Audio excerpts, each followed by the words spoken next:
कालपर्यंत जी आपण श्रीमद भागवत कथा श्रवण केली सज्जन हो, अत्यंत गोड वातावरणामध्ये कथा या ठिकाणी चालू आहे. बघा, माणसाच्या जीवनामध्ये जेवढे सुखाचे दिवस, आनंदाचे दिवस असतात, पट पट पट पट आयुष्यामधून निघून जातात. बघता बघता त्या ठिकाणी 5 दिवस कथेचे पूर्ण झाले. आज दिवस 6वा. जीवनामध्ये जर दुःखाचे दिवस आले तर एक एक दिवस वर्षासारखा जातो माणसाच्या आयुष्यामध्ये. पण जीवनामध्ये जर सुखाचे दिवस, आनंदाचे दिवस आले, 1 वर्ष असू द्या महाराज, ते एका दिवसाप्रमाणे वाटतं. पाहता पाहता या भव्य दिव्य स्वरूपाच्या अखंड हरिनाम सप्ताहाचे 5 दिवस पूर्ण झाले आणि या 6व्या दिवसाची आपली ही श्रीमद भागवत कथा आपण या ठिकाणी श्रवण करणार आहोत.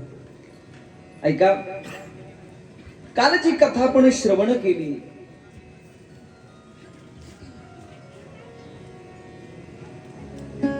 7 दिवसापर्यंत इंद्र महाराजाने त्या ठिकाणी संपूर्ण ब्रजमंडळावर पाऊस पडला. पण भगवान परमात्म्याने सर्व भक्तांच्या रक्षणाकरता तो गोवर्धन पर्वत भगवान परमात्म्याने आपल्या डाव्या हातावर, डाव्या हाताच्या करंगळीवर, त्याच्या नखावर धारण केला. 7 दिवस ज्या वेळेला पूर्ण झाले त्यावेळेला काही गोपाळ म्हणू लागले, आपापसामध्ये बोलू लागले, गेल्या 7 दिवसापासून संपूर्ण गोवर्धन आपण उचलून धरलाय, पण म्हणले कृष्णाकडे बघा. म्हटले कसा मोबाईल बघायला, कृष्णाकडे बघा म्हटले, नुसत्या करंगळी लावली म्हणले. कुठं? गोवर्धन तर नुसती करंगळी लावली आणि संपूर्ण गोवर्धन कुणी उचलून धरलाय? प्रत्येकाच्या मनामध्ये अभिमान वाटत होता. काय? प्रत्येकाला वाटायचं गोवर्धन मी उचललाय, मी उचललाय, मी उचललाय. काही जणांना हात लावले होते, काही जणांनी आपले डोके लावले होते गोवर्धनना तर उचलून धरायला, काही माणसांनी काठ्या लावल्या होत्या. प्रत्येकाचं सहकार्य त्या ठिकाणी होतं. पण भगवान परमात्मा देवाकडे पाहत असताना प्रत्येकाच्या मनात एक भाव, काय? गोवर्धन उचललाय, कुणी उचलला? कुणी उचलला? प्रत्येकाच्या मनात एकच भाव, मी उचलला, मी उचलला, मी उचलला. भगवान परमात्मा सर्व गोष्टी सहन करतो, पण तिळ मात्र जरी होय अभिमान, मेरू तो समान भार देवा.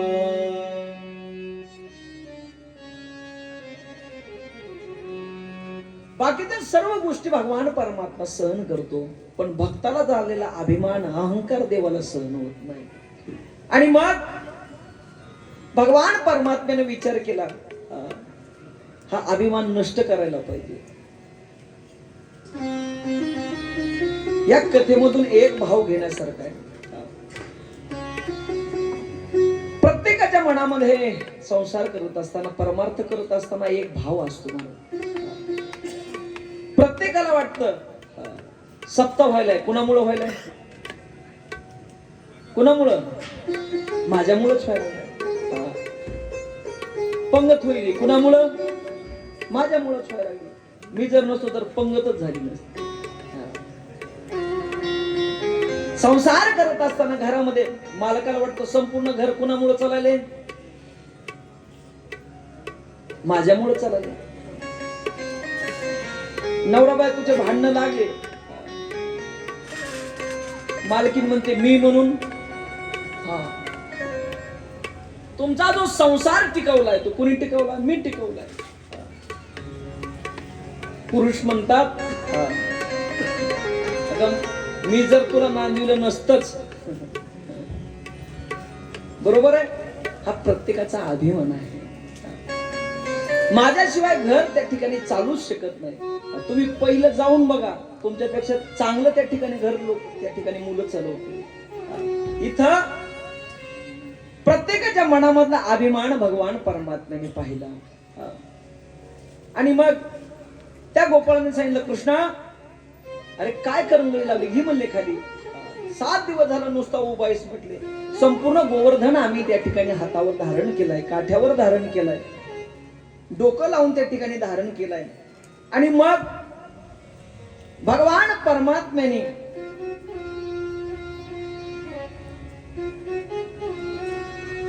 सांगितलं ऐका, आता मी करंगळी खाली घेणार आहे, गोवर्धन व्यवस्थित धरून ठेवा. गोपाळ म्हणले घे घे लवकर घे. आणि देवानं करंगळी खाली घेतली नाही. जी करंगळी त्या गोवर्धन नाथाला लावलेली होती, फक्त करंगळी वाकडी केली. सरळ होती ती थोडी वाकडी केल्याबरोबर कडकड कडकड आवाज झाला, काठ्या मोडल्या. देवा देवा देवा धर गोवर्धन धर लवकर, मोठ्यानं ओरडायला लागले.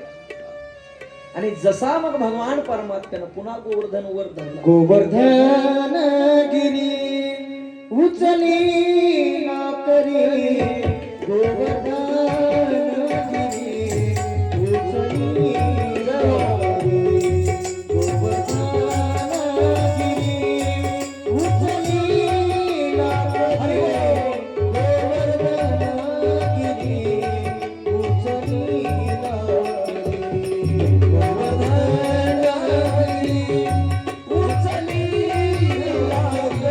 गोवर्धन गिरी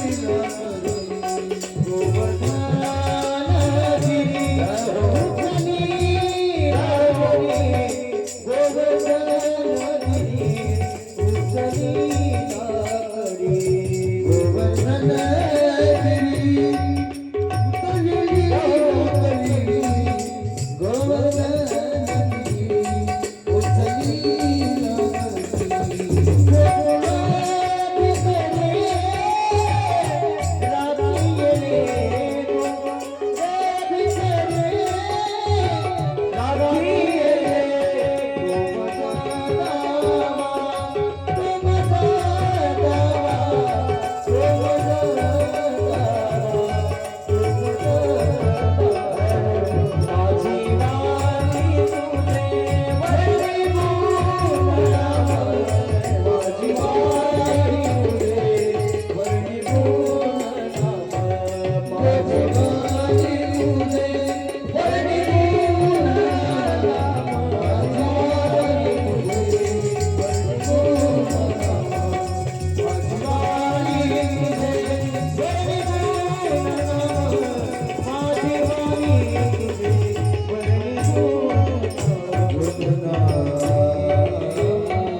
गिरी गोवर्धन येणे उचलीला करी.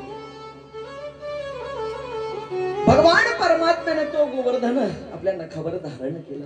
ऐका, प्रसंग असा घडला. मग 7 दिवस पूर्ण झाल्याच्या नंतर तो पाऊस शांत झाला, मेघ शांत झाले. आणि जसे मेघ शांत झाले, सर्व मेघ इंद्र महाराजांकडे जाऊन सांगू लागले, महाराज 7 दिवसापर्यंत हा पाऊस या ठिकाणी पाळलाय. गोकुळामध्ये वृंदावनामध्ये नोय नोय 84 कोसाच्या ब्रज मंडळामध्ये गवताची काडी सुद्धा शिल्लक राहिली नाही. हा भाव त्या सेवकांनी इंद्र महाराजांना सांगितला. पण त्यांना काय माहित, देव राखे तया मारील कोण, न मोडे काटा हिंडता वण. इंद्राने जरी पाऊस पाडलेला असला तरी रक्षण करता माझा भगवान परमात्मा त्या ठिकाणी होता. आणि या भगवान परमात्म्याने 7 दिवस संपूर्ण गोकुळवासियांचं रक्षण केलं. 7 दिवस झाल्याच्या नंतर देवानं सर्व गोपाळांना सांगितलं, तुम्ही एक एक एक करता बाहेर निघा. जसे सर्व गोपाळ बाहेर निघाले, भगवान परमात्म्याने हळूहळू हळू तो गोवर्धन खाली ठेवला. बाहेर आल्याबरोबर सर्व गोपाळ समोर देवाच्या उभे आहेत आणि देवाला हात जोडले. देवा, आजपर्यंत आमच्या मनामध्ये भाव होता की तू या गोकुळामधला एक मुलगा आहेस, आमच्यासारखा सामान्य गोपाळ आहेस. पण आज 7 दिवसामध्ये तुझी प्रचिती आम्हाला आली. जगाचा चालक मालक तू भगवान परमात्मा आहेस. कारण एवढा मोठा गोवर्धन सामान्य व्यक्तीच्यानं उचलणं शक्य नाही. त्यावेळेला भगवान परमात्मा गोपाळांना बोलावले, गोपाळांनो ऐका, गोवर्धन काय मी एकट्यानं उचललं नाही, मग तुमच्या सर्वांचं सहकार्य होतं. या गोपिकांनी मला जे दही दूध तूप लोणी खाण्यासाठी दिलं त्याची ताकद माझ्या अंगामध्ये आली. आणि विशेष श्री राधा राणीची कृपा, आणि या कृपेमुळं संपूर्ण गोवर्धन या ठिकाणी मी उचलू शकलो. कछु माकन को बल भडियो,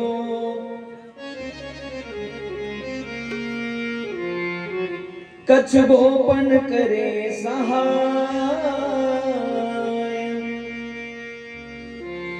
श्री राधे जी की कृपा से मैंने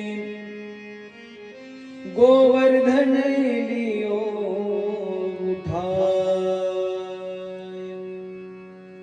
भगवान परमात्मा सर्वांना सांगू लागला, ऐका, कछु माखन को बल बडियो, कछु गोपन करे सहाय. तुम्ही खाऊ घातल्यामुळे माझ्या अंगामध्ये ताकद आली, काही गोपाळांनी सहकार्य केलं, आणि विशेष श्री राधा राणीच्या कृपेमुळे संपूर्ण गोवर्धन या ठिकाणी मी उचलू शकलो. संभाषण चालू होतं. 7 दिवसामध्ये रक्षण केल्यामुळं सर्व गोपाल त्या ठिकाणी आनंदामध्ये मस्तीमध्ये त्या ठिकाणी नाचू लागले, गाऊ लागले. ज्यावेळेला इंद्र महाराज आपल्या ऐरावतावर बसून हे दृश्य पाहण्यासाठी आले की संपूर्ण गोकुळ वाहून गेलंय, वृंदावन वाहून गेलंय, आणि पाहण्यासाठी ज्यावेळेला इंद्र महाराज आले, ज्यावेळेला इंद्रानं वरून पाहिलं तर गोपाळ उड्या मारायला लागलेत, नाचायला लागलेत, गायला लागलेत. हे दृश्य पाहिल्याबरोबर इंद्राचा भाव बदलला. भगवान परमात्मा या ठिकाणी कृष्ण रूपाने अवताराला आलेला आहे. हा भाव इंद्र महाराजांच्या मनामध्ये प्रगट झाला. आपण गोपाळ समजून 7 दिवसापर्यंत एवढा मुसळधार पाऊस पडला या गोकुळावर, वृंदावनावर, पण ज्या ठिकाणी भगवान परमात्मा स्वतः उपस्थित आहेत, देवाने अवतार धारण केलाय, तिथे त्याच्या भक्ताला काय होणार. आणि मग इंद्र महाराज भगवान परमात्म्याच्या जवळ आले आणि देवाला शरण येऊन त्या ठिकाणी क्षमा याचना मागू लागले. देवानं सांगितलं, ऐक बाबा, मला काही जरी त्रास झाला तरी तो त्रास मी सहन करतो, पण माझ्या भक्ताला त्रास झालेला अजिबात जमत नाही. हरी जनाची कोणा न घडावी निंदा, साहत गोविंदा नाही त्याचे. स्वतःला त्रास झालेला भगवान परमात्मा एक वेळेला त्या ठिकाणी माफ करेल, सहन करेल, पण त्याच्या जर भक्ताला त्रास झाला मग मात्र भगवान परमात्मा शांत बसत नाही. इंद्राला सांगितलं, ऐक, पण लांब पांगलेले माझे भक्त तू एका जागेवर आणलेस. सर्व लांब लांब लांब लांब फिरू लागले. 7 दिवस माझे भक्त माझ्या जवळ आणले. राग तर तुझ्यावर आहेच, पण ऐक, आता जवळ तू सर्व भक्तांना जवळ आणून दिल्यामुळं आता मी तुला त्या ठिकाणी क्षमा करतो. पण ऐक, जो भक्तांना त्रास दिलास त्याची शिक्षा तर तुला भोगावी लागेल. आणि मग भगवान परमात्म्याने त्या इंद्राला सांगितलं, तू या ब्रजमंडळामध्ये या गोवर्धननाथाच्या पायथ्याला दगड होऊन पडशील.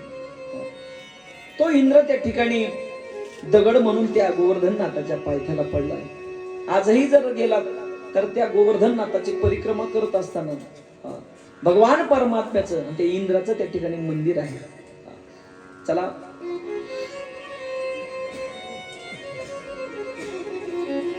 त्यानंतर कथा आलेली आहे नंदबाबांची.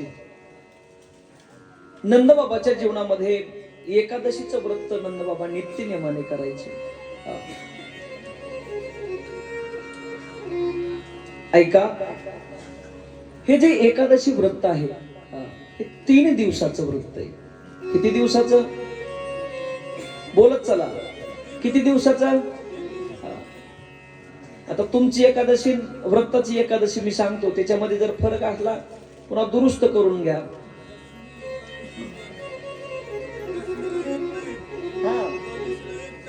हा वा, ऐका आता. एकादशीचं व्रत हे दशमीला प्रारंभ होतं. दशमी व्रताचा आरंभ. नाथ महाराज वर्णन करतात. दिंडी कीर्तन करा समारंभो, तेने तो स्वयंभो संतोष पावे. एकादशी जागरण नाम संकीर्तन हरिपूजन, द्वादशी क्षीरापती जाण, वैष्णव जन सेविती. ऐसे व्रत 3 दिन करी जो आदरे परिपूर्ण, एका जनार्दनी बंधन तया नाही सर्वथा. एकादशी हे 3 दिवसाचा व्रत आहे. दशमीला याचा आरंभ होतो. दशमीच्या दिवशी 1 टाइम जेवण करायचं. किती टाइम? 1 टाइम. तुम्ही फक्त ऐकून घ्या. दशमीला 1 टाइम जेवायचं. एकादशी निरंकार करायची. काही खायचं नाही, प्यायचं नाही, अशी एकादशी करायची. आणि द्वादशीला भगवान सूर्यनारायण उगवण्याच्या अगोदर द्वादशीचं पारणं सुटलं पाहिजे. मग पारणं सुटल्याच्या नंतर पुन्हा दिवसभर काही नाही.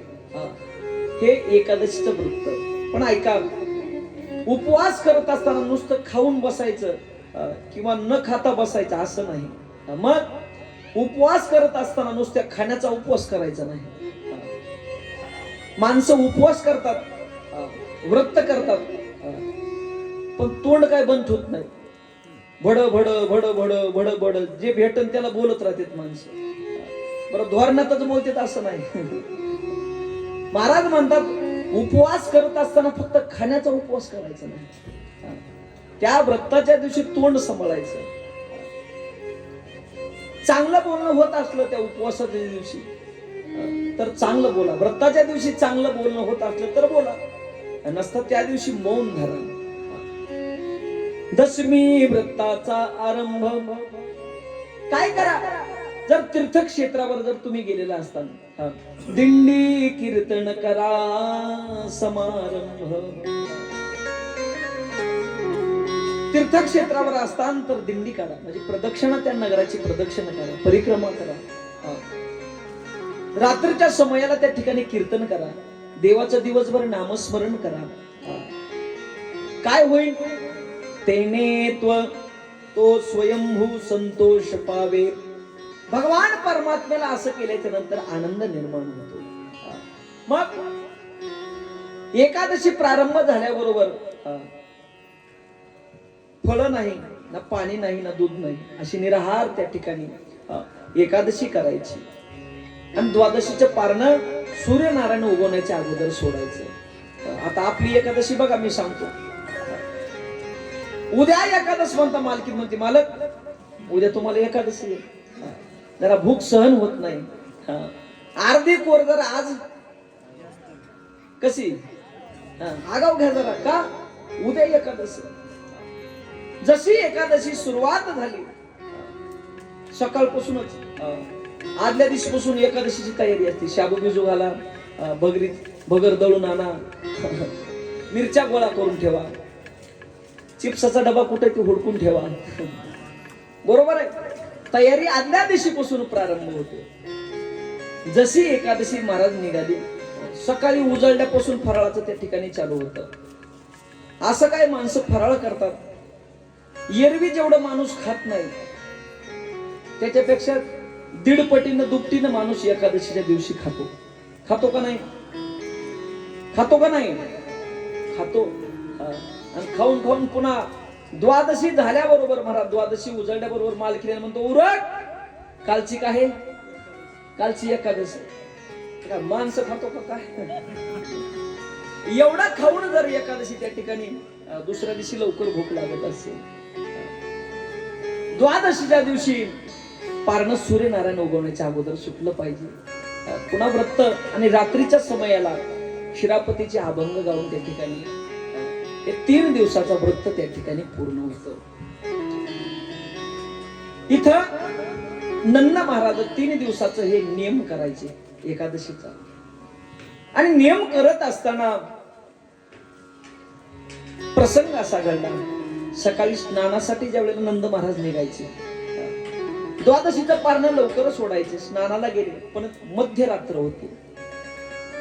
मध्यरात्री ज्यावेळेला पाण्यामध्ये प्रवेश केला, वरुण देवतेच्या दूतांनी या नंद महाराजांना पकडलं आणि वरुण लोकांमध्ये घेऊन गेले. जसं वरुण लोकांमध्ये घेऊन गेले, त्यांना कैद करण्यात आलं. सकाळ झाली, यशोदा मैयेनं सांगितलं, कृष्णा, अरे तुझे बाबा अजून आले नाहीत म्हणले. पारणं सोडायचं तसंच आहे, जा लवकर, कुठं थांबले ते पहा. भगवान कृष्ण परमात्मा ज्यावेळेला पाहण्यासाठी आले, यमुना मैयेच्या काठावर वस्त्र पडलेले होते, पण बाबा दिसत नव्हते. मग डोळे लावून पाहिलं भगवान परमात्म्याने, तर वरुणाचे दूत या दूतांनी माझ्या बाबांना कैद केले. तिथून भगवान परमात्मा त्या वरुण लोकाला गेले. ज्यावेळेला वरुण देवतेनं भगवान परमात्म्याला पाहिलं, आज भगवान परमात्मा माझ्या नगरामध्ये आलेले आहेत, राज्यामध्ये आलेले आहेत. पाहून आनंद झाला. देवाला बसण्यासाठी आसन दिलं, पण देवानं सांगितलं, ऐका, माझ्या बाबांना तुम्ही कैद केले, ते माझे वडील आहेत, सोडा त्यांना लवकर. मग नंद महाराजांना सोडवून आणलं. ऐका, भगवान कृष्ण परमात्म्याचं आणि नंद महाराजांचं पूजन केलं आणि पुन्हा या वरुण देवतेने भगवान परमात्म्याला आणि नंद बाबाला वर काठावर आणून ठेवलं. इकडंच गोकुळामधले सर्वच लोक भगवान कृष्ण परमात्मा आला नाही म्हणून त्या ठिकाणी सर्वजण त्या यमुना मैयेच्या काठावर जमा झाले होते. ज्यावेळेला भगवान परमात्मा नंद महाराज बाहेर आले, हे दृश्य पाहिल्याबरोबर सर्वांनी मोठ्याने जय जयकार केला. बोलिये गोपाल कृष्ण भगवान की जय, गोपाल कृष्ण भगवान की जय. मोठ्याने तसा जय जयकार केला. नंद महाराज सर्वांच्या पुढे आले, सांगितलं, ऐका, आज एक मी नवल पाहिले. काय? तुम्ही जे बोलत होतात गोपाळांना नंद बाबा बोलू लागले, ती गोष्ट म्हणले अगदी खरी आहे, सत्य आहे. काय खरी म्हटले? त्यावेळेला नंद महाराज सांगू लागले, हा कृष्ण आजपर्यंत मला वाटत होता माझा मुलगा आहे, पण ज्या वेळेला वरुण देवतेने याचं पूजन केलं, त्यावेळेला समजलं हा कृष्ण माझा मुलगा नसून जगाचा चालक मालक भगवान परमात्मा आहे. मग सर्वजण देवाला हात जोडू लागले. देवानं सांगितलं, मी तुमच्यात मधला एक गोपाळ आहे, पण ऐकत नव्हते. मग देव म्हणले, जर तुम्ही मला देवच केलंय, काय पाहिजे मागा, काय पाहिजे मागा म्हटल्याच्या बरोबर भगवान परमात्म्याला काही गोपाळांना विनंती केली. देवा, एक काम कर म्हटले. सर्व लोक म्हणतात, माणसं मेले की त्या ठिकाणी पत्रिकेवर लिहितात वैकुंठवासी, पुन्हा स्वर्गवासी, पुन्हा कैलासवासी. पण आजपर्यंत कुणी बघितलंय का? आहे का कुणी बघणार? एखादा तरी असेल? एकही नाही.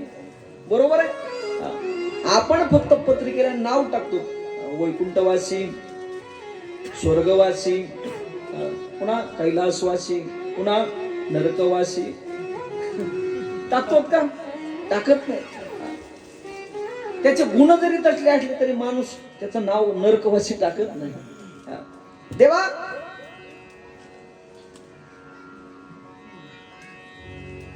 आजपर्यंत वैकुंठ वैकुंठ वैकुंठ सर्वजण लोक गातात म्हणतात, पण आजपर्यंत वैकुंठ कसलंय ते आम्ही पाहिलं नाही. एक काम कर देवा, तुझं जे वैकुंठ आहे ते आम्हाला त्या वैकुंठाचं दर्शन करायचं. मग भगवान परमात्म्यांनी गोपाळांची इच्छा समजून सांगितलं, ऐका, या यमुना मैयेमध्ये यमुनेचं दर्शन करा आणि आतमध्ये प्रवेश करा, तुम्हाला वैकुंठाचं दर्शन होईल. सर्व गोपाळ पुढे झाले, देवाचं चिंतन केलं, यमुनेला नमस्कार केला. आणि गोपाळाने त्या यमुनेमध्ये प्रवेश केला. जशी गोपाळांना बुडी मारली तसे सर्वच गोपाळ त्या ठिकाणी वैकुंठामध्ये गेल्याच्या बरोबर शंख चक्र गदा पद्म धारण केलेले काही पार्षद या गोपाळांना दिसले. तर गोपाळांचा स्वभाव बोलणारा होता. जय हरी राम राम श्याम श्याम चालू होत, पण तिथं कुणीच कुणाला बोलत नव्हतं. नुसते एकमेकाकडे पाहायचे, इकडे जा तिकडे जा. भगवान परमात्म्याचं स्वरूप पाहिलं. शांताकारं भुजगशयनं पद्मनाभं सुरेशं विश्वाधारं गगनसदृशं मेघवर्णं शुभांगं लक्ष्मीकान्तं कमलनयनं योगिविर्यानगम्यं वन्दे विष्णु भवभयहरं सर्वलोकैकनाथं.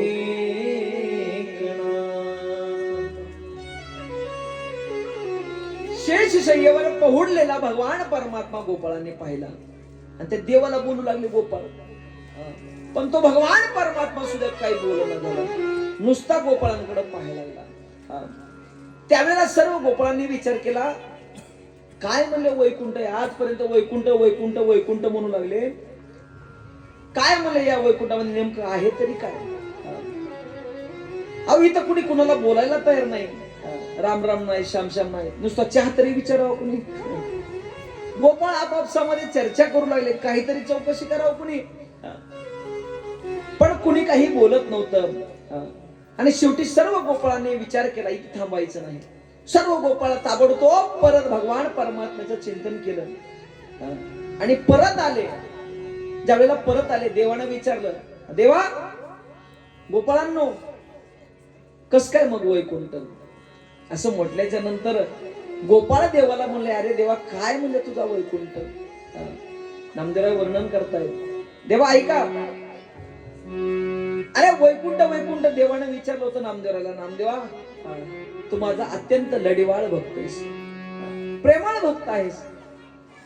मला वाटतं तुझी संगती माझ्या जीवनामध्ये कधी त्या ठिकाणी ताटातूट होऊ नये. तुला मी माझ्यासोबत वैकुंठाला घेऊन जाणार. त्यावेळेला नामदेवराय देवाला म्हणजे, देवा ऐका, वैकुंठासी आम्हा नको धाडू हारी, वैकुंठासी आम्हा नको धाडू हरी, वैकुंठासी आम्हा नको धाडू हरी, नको धाडू हरी, वैकुंठासी आम्हा नको धाडू हरी, वैकुंठासी आम्हा नको धाडू हरी, वैकुंठासी आम्हा नको धाडू हरी, वैकुंठासी आम्हा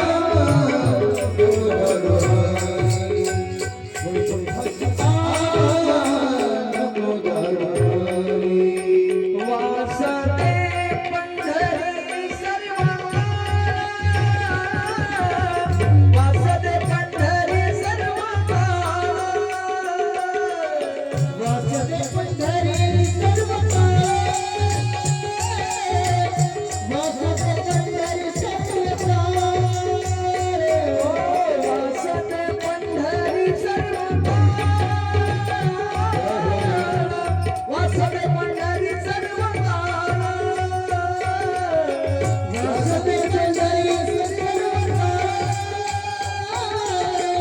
वासदे पंढरी सर्वकाळ. वैकुंठ गोपाळ जुनाट धोवणी, वैकुंठ गोपाळ जुनाट धोवणी, वैकुंठ गोपाळ जुनाट धोवणी. वैकुंठ गोपाळ जुनाट धोवणी, जुनाट धोवणी, वैकुंठ गोपाळ जुनाट धोवणी.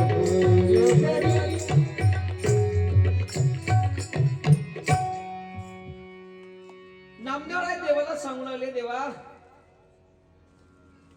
काय वैकुंठ वैकुंठ करायला लागले? वैकुंठासी आम्हा नको धाडो हरी, वैकुंठाला जाण्याची इच्छा नाही देवा आम्हाला, त्याच्यामुळे तू आम्हाला वैकुंठाला काही धाडू नको. मग वासदे पंढरी सर्व काळ.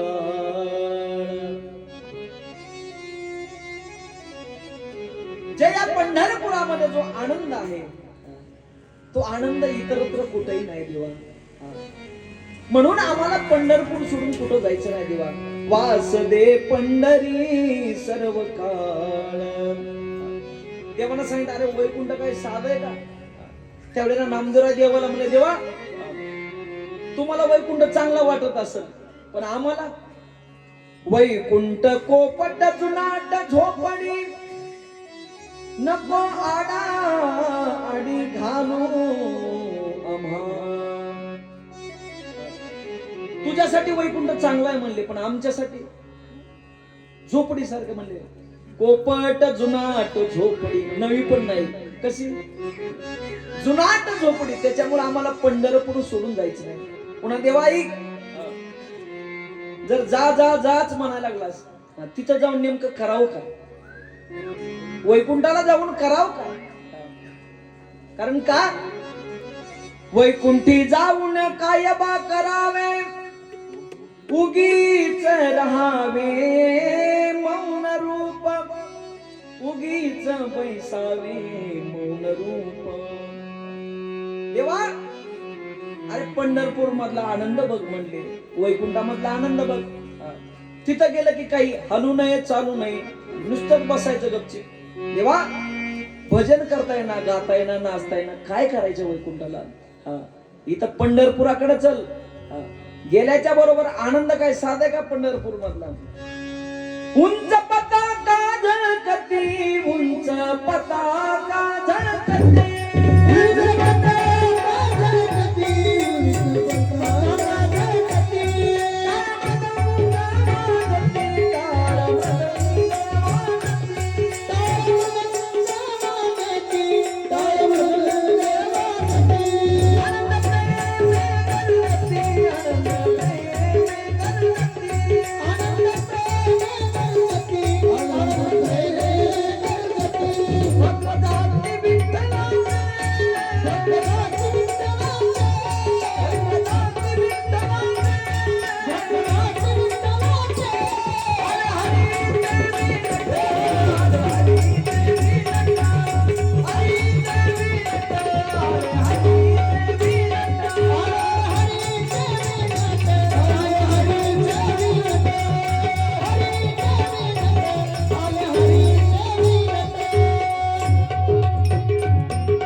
उंच पताका झळकती टाळ मृदंग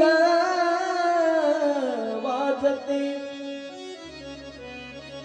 आनंदे प्रेमे गरजती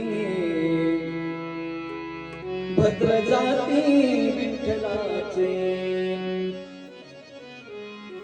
आले हरीचे विनट वीर विठ्ठलाचे सुभट तिने झाले दुर्पट पळते फाट दोषांचे.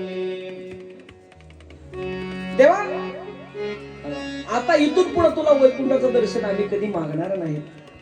आणि मग पुन्हा महाराज सर्व गोपाळांनी त्या ठिकाणी ती रात्र त्या वृंदावनाच्या त्या यमुनामयीच्या काठावर घालवली. रात्रीचा प्रसंग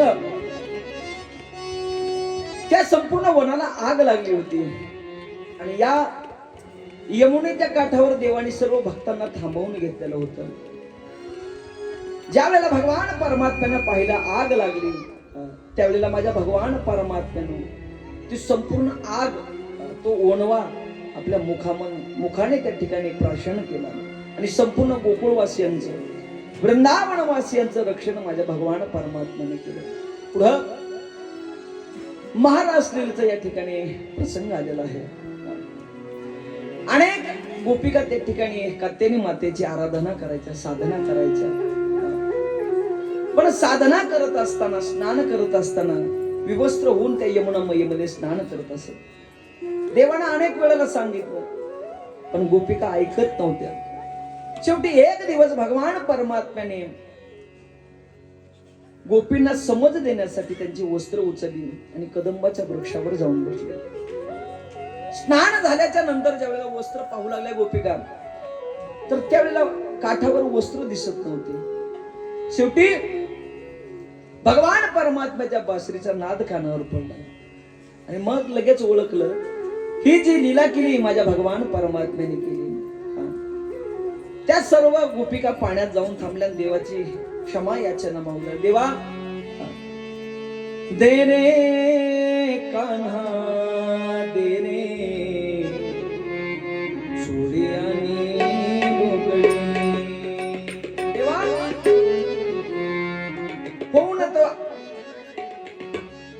होऊ नये ती चूक आमच्याकडून घडली देवा, पण एक वेळेला आमची वस्त्र आम्हाला परत द्या. काय झालं सांगा. त्यावेळेला भगवान परमात्मा गोपिकांना सांगू लागले, गोपिकांनो तुम्ही जी साधना करताय कशामुळे करताय, जे व्रत करतायत कशासाठी करतायत. त्यावेळेला गोपिकांनी सांगितलं, देवा तू आम्हाला त्या ठिकाणी पती म्हणून मिळावा या गोष्टीसाठी आम्ही हे व्रत करत आहोत. त्यावेळेला देवानं सांगितलं, ऐका गोपिकांनो, जे व्रत करतायत त्याचे नियम चुकायले तुमचे. कारण ज्या तीर्थामध्ये तुम्ही स्नान करायला लागलात ते अगदी चुकीचं आहे. मग तीर्थाचं महात्म्य या ठिकाणी भगवान परमात्मा गोपिकांना सांगू लागले.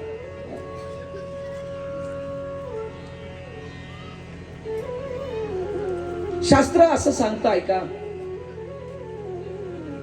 तीर्थाला गेल्याच्या नंतर कुठल्याही वेळेला तीर्थामध्ये माणसानं उतरायचं नाही.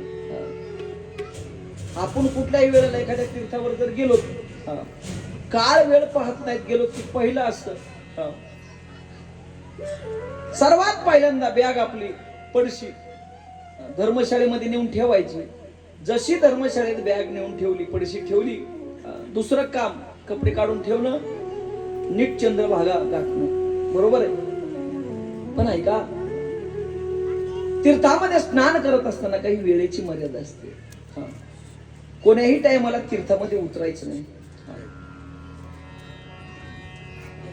दाजी उतरे नाही. कुठल्याही वेळेला तीर्थामध्ये उतरायचं नाही. रात्री 12 ते 3 या दरम्यान तीर्थामध्ये कधी उतरायचं नाही. पुढं तीर्थाला स्नानाला गेल्याच्या नंतर तीर्थामध्ये प्रवेश करायचा आपल्याला. आधी तीर्थाला नमस्कार करायचा. इथं नाही, तिथं गेल्यास. तीर्थाला गेल्याबरोबर आधी तीर्थामध्ये उतरत असताना आधी नमस्कार करायचा आणि पुन्हा तीर्थामध्ये पाऊल टाकायचा. स्नान करत असताना मुखामध्ये देवाचं नामस्मरण असावं. तीर्थामध्ये गेल्याच्या नंतर पोहायचं नाही मधामध्ये. माणसं चंद्रभागेला जाऊ द्या, 4-4 महिने जणू आंघोळ्या केल्या नाहीत, असे उड्या मारू मारू मारू मारू आंघोळ्या करतात. बरोबर आहे, पोहतात माणसं, पण तीर्थामध्ये पोहायचं नाही. 3-4 डुबक्या घ्यायच्या, चिंतन मुखामध्ये करायचं, भगवान सूर्यनारायणाला देवाला त्या ठिकाणी जल अर्पण करायचं, त्या तीर्थाला जल अर्पण करायचं आणि चिंतन करत करत बाहेर निघायचं. तीर्थामध्ये कधी तोंड धुवायचं नाही, तीर्थामध्ये थुकायचं नाही. तीर्थाला गेल्याच्या नंतर पाणी पाहून तीर्थाला दोष द्यायचा नाही. काय, तीर्थाला दोष द्यायचा नाही. माणसं स्नानाला गेले, पाणी बघितलं की लगेच म्हणतात किती घाण पाणी, आणि असल्या पाण्यामध्ये स्नान आंघोळ करायची का. बरोबर आहे, पाणी घाण आहे बाबा, पण केलं कुणी? कुणी केलं? आपणच केलं. मग तुम्हाला अधिकार आहे का तीर्थाला नाव ठेवायला? घाण आपणच केलं, पुन्हा तीर्थाला दोष आपला. याच काय होतं, आपण तीर्थाला नाव जर ठेवले तर त्याचा दोष आपल्या माथ्यावर लागतो. कारण घाण आपणच केलं, आपणच नाव ठेवायलो, तीर्थाची निंदा केल्याचा दोष आपल्या डोक्यावर राहतो. साबण शॅम्पू कधी तीर्थामध्ये लावायचा नाही. काय तुम्हाला साबण शॅम्पू लावायचा आपल्या रूमवर येऊन? तीर्थामध्ये गेला तिथं साबण नाही, शॅम्पू नाही. भगवान परमात्मा गोपिकांना सांगू लागले, गोपिकांनो तुम्ही या ठिकाणी साधना करतायत, व्रत करतायत, पण नियम चुकले तुमचे. कारण जलदेवतेचा अपमान तुमच्याकडून घडला. विवस्त्र होऊन या ठिकाणी स्नान केलं. भगवान सूर्यनारायणाचा अपराध घडला. शेवटी देवाला क्षमा याचना मागितली. आणि मग भगवान परमात्म्याने गोपिकांना सांगितलं, ऐका, तुम्ही जे व्रत केलेलं आहे, फक्त माझ्यासाठी तुम्ही व्रत केलं, मग तुमच्यासाठी मी एक महारास लीलेचं आयोजन करणार आहे. पुढं शरद पौर्णिमा येणार आहे, अश्विन शुद्ध पौर्णिमा. या पौर्णिमेच्या दिवशी निधिवनामध्ये मी तुम्हाला बोलवणार आणि मग तुमच्यासाठी त्या ठिकाणी महारास लीलेचं आयोजन त्या निधिवनामध्ये मी करणार. जसं भगवान परमात्म्याने सर्व गोपिकांना सांगितलं. गोपिका वाटच बघून होत्या. एक एक एक दिवस जात जात जात ती शरद पौर्णिमा, अश्विन शुद्ध पौर्णिमा आली. आणि जशी पौर्णिमा आली, आज भगवान परमात्मा त्या वृंदावनामध्ये निधिवनामध्ये बसलेला आहे. आणि गोपिकांसाठी आज भगवान परमात्म्याने सर्वात प्रथम बासरी वाजवली. बासरी वाजवल्या बरोबर संपूर्ण वृंदावनामध्ये नव्हे, संपूर्ण ब्रज मंडळामध्ये त्या बासरीचा नाद घुमू लागला.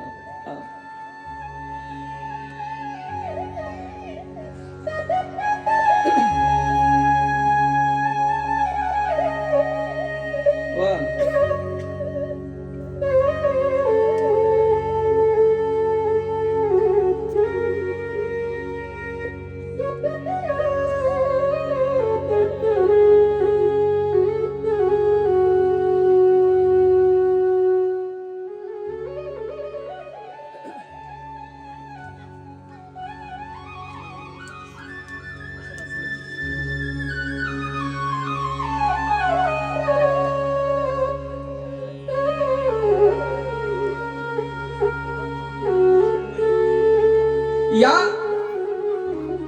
भगवान कृष्ण परमात्म्याच्या बासरीचा नाद सर्व गोपिकांनी ऐकला. जसा नाद कानावर पडला, काही गोपिका आपापसामध्ये चर्चा करू लागल्या. त्यावेळेला त्या गोकुळामध्ये 3 प्रकारच्या गवळणी होत्या. काही सासू होत्या, काही सुना होत्या आणि काही लेकीच्या स्वरूपाने होत्या. वास्तविक गोपिकांचा अधिकार तिथला सामान्य नव्हता. त्या एक एक गोपिका म्हणजे साक्षात वेदांच्या श्रुती होत्या. श्रुतीने भगवान परमात्म्याच्या प्राप्ती करता गोपींचं रूप धारण केलेलं होतं. आणि मग आज जसा नाद कानावर पडला, आता त्याच्यामध्ये सासवा ज्या होत्या त्या स्वतंत्र होत्या. ज्या मुली होत्या अर्ध्या स्वतंत्र आणि अर्ध्या परतंत्र होत्या. आणि काही ज्या सुना होत्या पूर्ण पारतंत्र्यामध्ये होत्या. आता भगवान कृष्ण परमात्म्याच्या वेणूचा नाद कानावर पडला. देवाला पाहायला जायचंय, भेटायला जायचंय, पण सुनाला जाता येत नव्हतं. मुलीना आईच्या जवळ आली मुलगी आणि आईला म्हणू लागली, आई काय झालं? आई बघ ना, त्या वृंदावनामध्ये किती गोड मधुर असं त्या ठिकाणी वेणू वाजवत आहे. मला वाटतं तो भगवान परमात्माच हा वेणू वाजवत आहे. ती मुलगी त्या आईला म्हणते, आई ऐक, वृंदावनी वेणू कवनाचा माई वाजे, वृंदावनी वेणू कवनाचा माई वाजे,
जसा वेणू वाजवू लागला,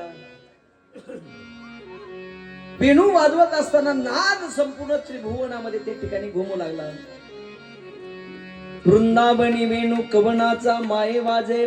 ती मुलगी त्या आईला म्हणते, आई वृंदावनामध्ये वेणू वाजत आहे. त्या वेणूचा नादाने वेणू नादे गोवर्धनु गाजे. मला तर वाटतं यादवांचा जो राजा भगवान कृष्ण परमात्मा, तो कृष्ण परमात्माच जणू वेणू वाजवत आहे. मज पाहता भासती यादव राजे. त्या वेणूचा परिणाम असा घडला, तृणचारा चरू विसरली, गाई व्याघ्रे के ठाई झाली, पक्षी कुणे निवांत राहिली,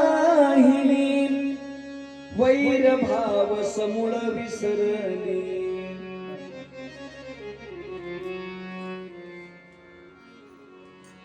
तृण चारा चरू विसरली.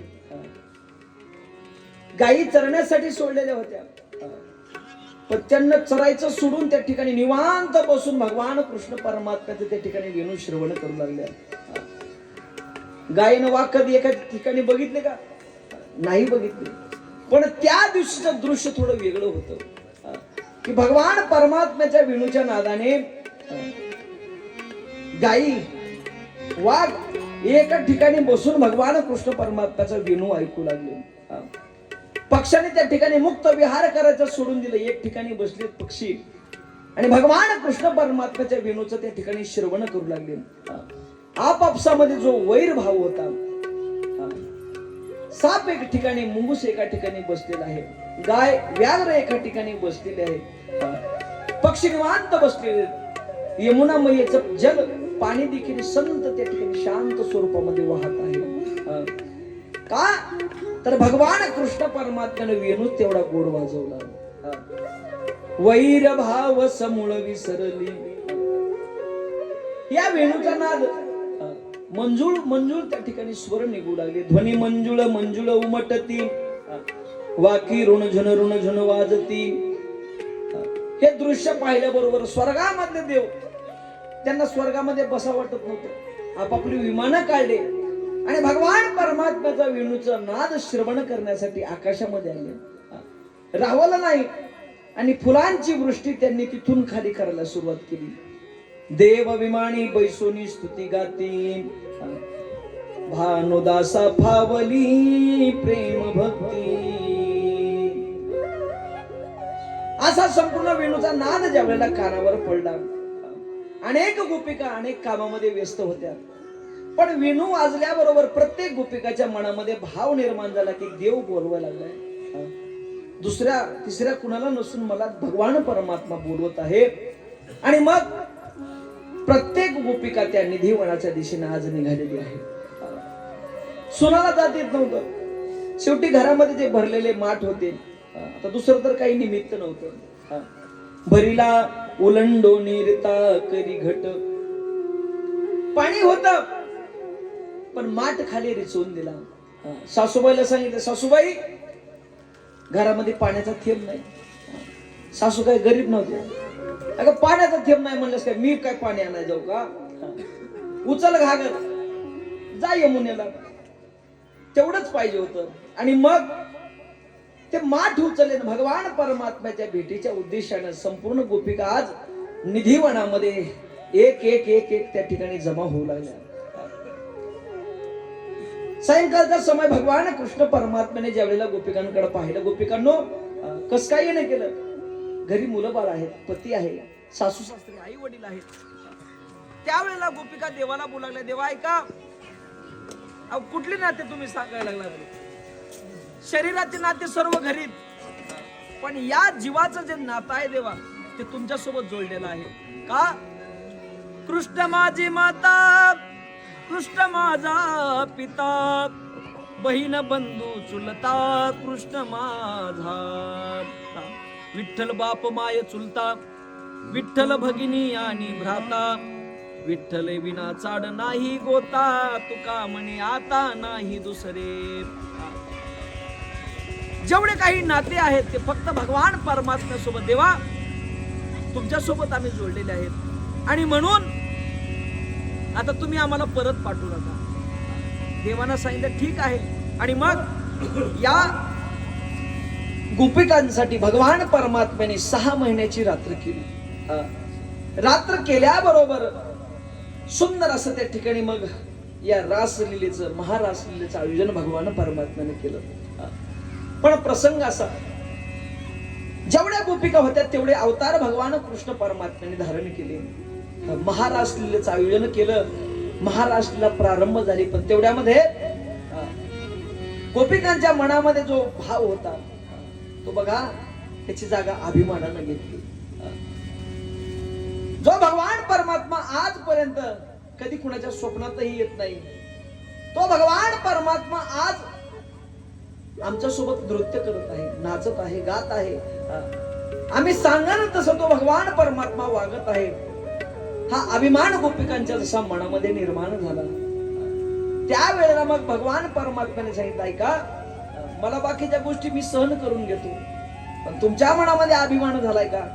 मग भगवान परमात्मा त्या ठिकाणाहून त्या ठिकाणी अदृश्य झाले. आणि जसे अदृश्य झाले भगवान परमात्मा, त्याच्यामध्ये पाहिलं सर्व गोपिका आपापसामध्ये चर्चा करू लागली, देव कुठे, देव कुठे, देव कुठे. पण भगवान परमात्मा कुणाजवळ दिसत नव्हते. शेवटी भगवान परमात्म्याचे चरणचिन्ह पायाचे ठसे जसे उमटले होते त्याचा मागोवा घेत घेत निघाले. सोबत राधाराणीला भगवान परमात्म्याने घेतलेला आहे. पण तिच्याही मनामध्ये अभिमान, एवढ्या गोपिका असताना देवानं मला सोबत घेतलं. जसा मनामध्ये अभिमान तिच्या झाला तसा भगवान परमात्मा तिच्याही जवळून त्या ठिकाणी अदृश्य झाले. आणि मग संपूर्ण गोपिका एक एक ठिकाणी जमा झाल्या, देवाला पाहू लागल्या, पण भगवान परमात्मा भेटत नव्हते. शेवटी गोपिकांनी देवाचा धावा केला, देवा कान्हया रे कान्हया रे कान्हया रे जगदे हरि बोल. कान्हया रे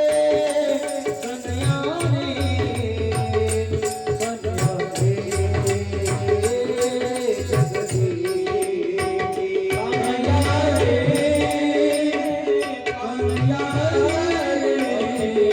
कान्हया रे जगदे कान्हया रे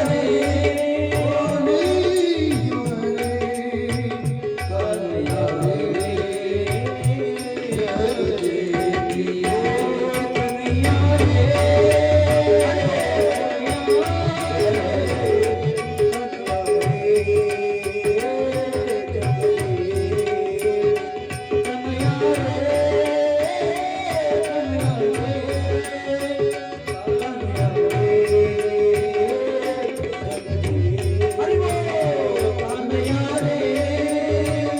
कान्हया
त्या प्रत्येक गोपिका भगवान परमात्म्याचा धावा करू लागल्या. कान्हया रे कान्हया रे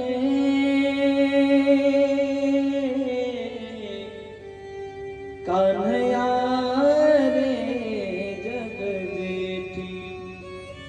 देवा आमची चूक पदरामध्ये घ्या देवा, पण एक वेळेला मात्र तुम्ही काय करा, पुन्हा एकदा आम्हाला दर्शन द्या. या विरहामध्ये गोपिकांनी गोपीगीत गायलेलं.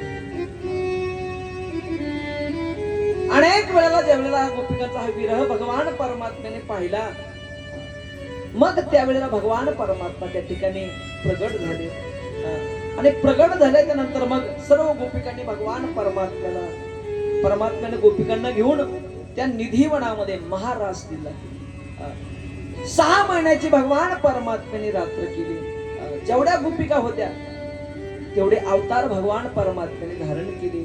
आणि त्या निधीवनामध्ये आज भगवान परमात्मा महारास लीला करतो आहे. सर्वांनी हाताने टाळी आणि मुखाने देवाचं नामस्मरण करायचं.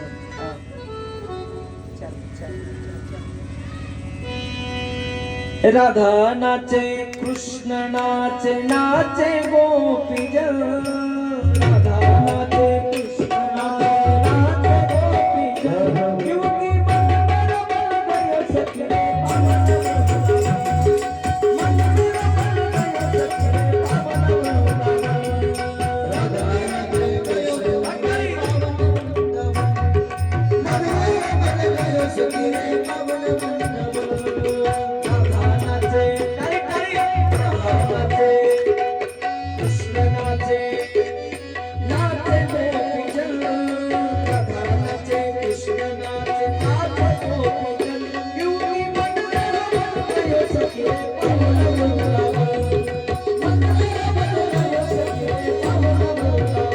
युगी मंदिर मंदिर सखी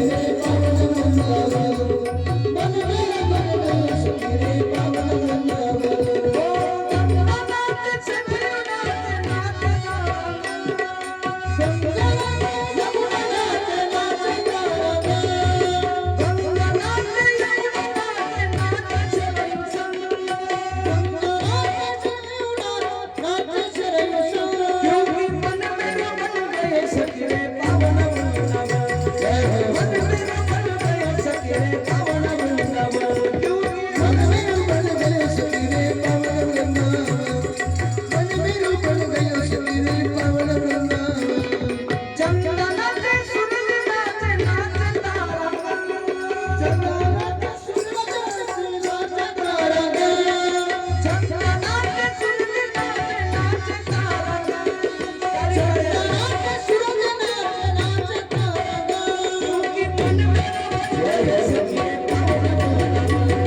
राधा नाचे कृष्ण नाचे नाचे गोपी जन क्योंकि मन मेरा बन गयो सखी रे पावन वृंदावन. सुंदर असा भगवान परमात्म्याने त्या ठिकाणी महाराष्ट्रीला चालू केले. भगवान भोलेनाथ कैलासावर बसलेले होते. भगवान शंकराने पाहिलं आणि ज्या वेळेला हा आनंद पाहिल्याबरोबर मनामध्ये इच्छा झाली आता इथं बसायचं नाही, मग महाराष्ट्रीला इतक्या दूरवरून पाहिजे नाही तर थेट वृंदावनामध्ये जायचं. आणि मग भगवान परमात्मा कैलासावरून पुन्हा भोलेनाथ या वृंदावनामध्ये आले. जसे वृंदावनामध्ये भगवान भोलेनाथ आले त्या महाराष्ट्राला पाहण्यासाठी त्या निधिवनामध्ये प्रवेश करू लागले. प्रवेश करत असताना त्या गोपिकांनी काही अडवलं. देवा थांबा, कुठं निघालात? भोलेनाथ म्हणाले मला महाराष्ट्रीला पाहिजे, त्याच्यामुळे मी आतमध्ये निघालो. देवा जाता येणार नाही का? कारण या ठिकाणी पुरुष फक्त एक आहे, तो फक्त भगवान कृष्ण परमात्मा, बाकी सर्व गोपिका आहेत. त्यावेळेला भगवान भोलेनाथाने सांगितलं ऐका ते काही असू द्या म्हटले, महाराष्ट्रीला मला पाहिजे म्हणजे पाहिजे. मग देवा तुम्हाला असं जाता येणार नाही, तुम्हाला जर महाराष्ट्रीचा आनंद घ्यायचाच असेल तुम्हाला गोपी व्हावं लागेल. भगवान भोलेनाथांनी सांगितलं काही हरकत नाही, पण मला रासलीला पाहायची. मग त्या गोपिका मधल्या अष्टसख्या होत्या राधाराणीच्या, त्याच्यापैकी जी ललिता नावाची अष्टसखी पैकी मुख्य सखी होती, मैत्रीण होती, त्या ललिता राणीने भगवान शंकराचा शृंगार केला. भगवान भोलेनाथाला सुंदर असा स्त्रीचा वेश परिधान केला, गोपीचा वेश परिधान केला, असं सुंदर सजवलं भगवान भोलेनाथाला. आणि मग भगवान भोलेनाथाने तो वेश परिधान करून महाराज लीलेमध्ये त्या ठिकाणी प्रवेश केला. जसा महाराज लीलेमध्ये प्रवेश केला भगवान भोलेनाथाने, सर्वांचं सुंदर असं नृत्य चालू होतं. पण नृत्य चालू असताना महाराज सर्वजण त्या ठिकाणी त्रिताल मध्ये नृत्य करू लागले. पण भगवान भोलेनाथाचं नृत्य म्हणजे तांडव नृत्य होतं. सर्व गोपिका शांत त्या ठिकाणी वातावरणामध्ये नाचू लागल्या. पण भोलेनाथ नृत्य करत असताना जसं तांडव नृत्य चालू झालं, तांडव नृत्य चालू झाल्याबरोबर प्रसंग पहा, कधी कोण्या गोपीला हात लागायचा, कधी गोपीला पाय लागायचा, कधी कोण्या गोपीला जटा लागायचा. आता भगवान परमात्माचा धक्का लागल्याबरोबर गोपिका इकडे तिकडे इकडे तिकडे पडायला लागल्या. गोपिका पडत असताना महाराज सर्व गोपिकांना राग यायला लागला. भगवान कृष्ण परमात्म्याच्या जवळ गोपिका आल्या. देवा थांबा म्हणले, वाजवत बंद करा म्हणले. देवाने विचारलं काय झालं? ऐका देवा, इतक्या सुंदर म्हणले, इतकी महाराज लीला आपली चालू आहे, आतापर्यंत काही हरकत नव्हती, अडचण नव्हती देवा. पण जशी ही नवीन गोपिका आली म्हणले, मोठी गोपिका आली तेव्हापासूनच काम बिघडलं म्हणले. देवा कस काय? हिचं काही नाच नाही का काय म्हणले? असलं कुठं नृत्य असतं का देवा? त्रिताल चालू म्हणले, ही चौताल मध्ये नाचायला लागली. देवा या गोपीला समजावून सांगा. ज्या वेळेला भगवान परमात्म्याने सांगितलं थांबा मी बोलतो तिला, भगवान परमात्मा कृष्ण परमात्मा त्या गोपीच्या जवळ आले. देवानं पाहिलं म्हणले एवढ्या मोठ्या हाडाची गोपिका इतरी दिसत आहे म्हणले. जवळ आल्याबरोबर भगवान पर घुंगट ओढलेला होता. देवानं घुंगट उचलला. जसा उचलला त्या गोपीकडे पाहिल्याबरोबर भगवान कृष्ण परमात्मा हसायला लागले. बाकीच्या गोपिका म्हणल्या देवा काय झालं हसायला? अहो म्हणले ही गोपी इतली नाही, मग कैलासावरून ही गोपी पेशेला आलेली म्हटली. देवाकडे पाहिलं भोलेनाथाला भगवान कृष्ण परमात्मा म्हणायला लागले अहो देवा तुम्ही इथं. त्यावेळेला भोलेनाथ सांगू लागले देवा ऐका काय महाराज लीलेचा तो आनंद, मी कैलासावर बसलो होतो पण मला तिथं बसवणं, आनंद घेण्यासाठी तिथून मी इथं आलो, पण या गोपिकांनी मला काही आतमध्ये येऊ दिलं नाही. मी विनंती केली त्यावेळेला या गोपिकांनी मला हा वेश परिधान करायला लावला. तुमची महारास लीला पाहण्यासाठी याचा आनंद घेण्यासाठी देवा मी गोपी झालो. आणि मग भगवान परमात्म्याने या भोलेनाथाला आपल्या गळ्याला लावलं, आलिंगन दिलं. पण भोलेनाथाने सांगितलं देवा ऐका, हा आनंद मला कैलासावर भेटत नाही. मग मी आजपासून विचार असा केलाय, हा जो गोपीचा वेश परिधान केलेला आहे हा वेश मी असाच ठेवणार इथं. हे स्वरूप माझं मी इथंच या वृंदावनामध्ये ठेवणार. आणि ते भोलेनाथ त्याच ठिकाणी स्थिर झाले महाराज. आजही वृंदावनात जर गेलात, त्या निधिवनाच्या बाजूला भगवान गोपीश्वराचं मंदिर आहे. ज्या भगवान कृष्ण परमात्म्याने लीला करत असताना काही गोष्टी आजही आपल्याला तिथं पाहायला भेटतात. जो भगवान परमात्मा होता त्यावेळेला गोवर्धन होता, तो गोवर्धन आपल्याला आजही पाहायला भेटतो. पुढं ज्या भगवान परमात्म्याने यमुनाच्या काठावर अनेक खेळ खेळले, लीला केल्या, ती यमुना मैया आपल्याला आजही पाहायला भेटते. ज्या निधिवनामध्ये भगवान कृष्ण परमात्म्याने ही महारास लीला केली, ते निधिवन आपल्याला आजही पाहायला भेटतं. पुढं ज्या भगवान परमात्म्याच्या दर्शनासाठी भोलेनाथ कैलासावरून इथं आले, त्या भोलेनाथाचं गोपेश्वर हे मंदिर आजही त्या ठिकाणी आपल्याला पाहायला भेटतं. कुठं? वृंदावनामध्ये. आणि मग भगवान शंकर त्या ठिकाणी स्थित झाले, ते मंदिर आपल्याला आजही या ठिकाणी पाहायला भेटते. अशी भगवान कृष्ण परमात्म्याची महारास लीला या ठिकाणी संपन्न झाली. गोपाळांसाठी केला देवाने तो गोपाळ काला, आणि गोपिकांसाठी केली ती महारास लीला. ऐका, 6 महिन्याची रात्र संपली, पण गोपिकांना जणू एक निमिष त्या ठिकाणी, नुकतीच त्या ठिकाणी निमिष झाल्यासारखं ती रात्र निघून गेली. भगवान परमात्म्याचे ते संपूर्ण लीला सर्व गोपिकांनी आपल्या हृदयामध्ये साठवून ठेवल्या आणि आपापल्या मार्गाने सर्व आपापल्या घरी आल्या. इकडं मथुरेमध्ये कंस महाराज विचार करत बसले होते. अनेक दिवस झाले, अनेक सैन्य त्या ठिकाणी राक्षस पाठवले, पण त्याच्यापैकी एकही परत आला नाही. काय करावं? तेवढ्यामध्ये नारदांचं आगमन झालं. नारायण श्रीमन्नारायण श्रीमन्नारायण. नारद आल्याबरोबर कंस महाराज उठून उभे राहिले, नमस्कार केला. नारदजी या. पूजन केलं, बसण्यासाठी आसन दिलं. आसन दिल्याच्या नंतर नारदांनी कंसाकडे पाहिलं. कंस महाराज, प्रत्येक वेळेला तुम्ही आनंदी दिसता, पण या वेळेला जरा उदास दिसायला लागला. काय कारण आहे? त्यावेळेला कंस नारदांना म्हणू लागला, महाराज अहो माझा शत्रू आता मोठा झालाय. म्हणजे 11 वर्ष होऊन गेले, त्याला मारण्याचे अनेक प्रयत्न केले, पण तो काही मेला नाही. शेवटी त्याच्यामुळं माझ्या मरणाची मलाच भीती वाटायला लागली. काहीतरी उपाय सांगा याला मारण्याचा. त्यावेळेला नारदाने सांगितलं, ऐका, त्याच्यासाठी झालोय म्हणतो मी.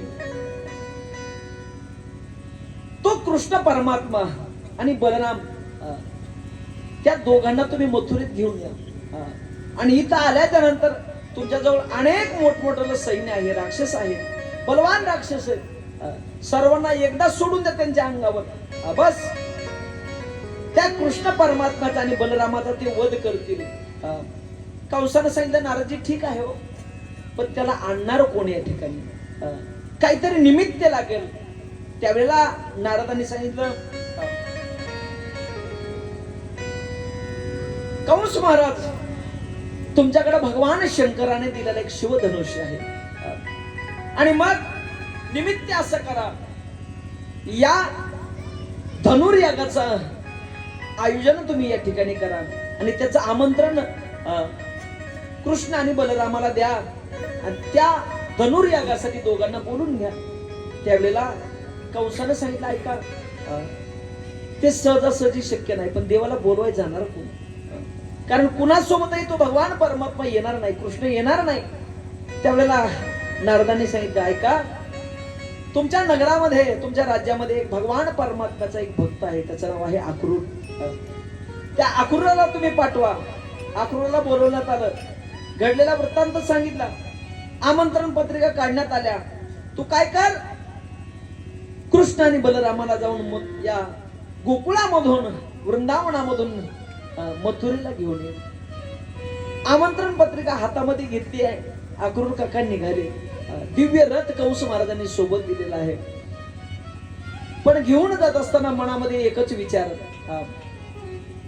हा कृष्ण परमात्मा काही सामान्य व्यक्ती नाही. कंस साधारण व्यक्ती नाहीये, राक्षसही म्हटले. न जाणू मी त्या कृष्णाला आणि बलरामाला घेऊन येऊ आणि आल्याच्या नंतर जर यानं जर घातपात केला, मग मी काय त्या ठिकाणी उत्तर देऊ? नंद बाबाला यशोदेला काय त्या ठिकाणी उत्तर देऊ? मनामध्ये भाव होता. पण जात जात सायंकाळची वेळ होती. सायंकाळ जशी जवळ आली तसा भगवान परमात्म्याच्या भेटीच्या ओढीनं अक्रूर काकांचा रथ त्या वृंदावनामध्ये आला. नुकत्याच गायींना घेऊन अक्रूर काका भगवान परमात्मा गायीला घेऊन आपल्या गावाकडे आलेले होते वृंदावनामध्ये. अक्रूर काका रथाच्या खाली उतरल्याबरोबर संपूर्ण धुळीनं ते संपूर्ण प्रांगण त्या ठिकाणी संपूर्ण आकाशाला धूळ गेलेली होती. अक्रूर काका खाली उतरून चालू लागले. चालत असताना गायीच्या खुराचे त्या ठिकाणी चिन्ह दिसू लागले. गोपाळांच्या पायाचे चिन्ह त्या ठिकाणी दिसू लागले. आणि ते चिन्ह पाहत पाहत पाहत ज्यावेळेला अक्रूर काका पुढे निघाले, त्याच्यामध्ये भगवान कृष्ण परमात्म्याच्या चरणाचे चिन्ह दिसले.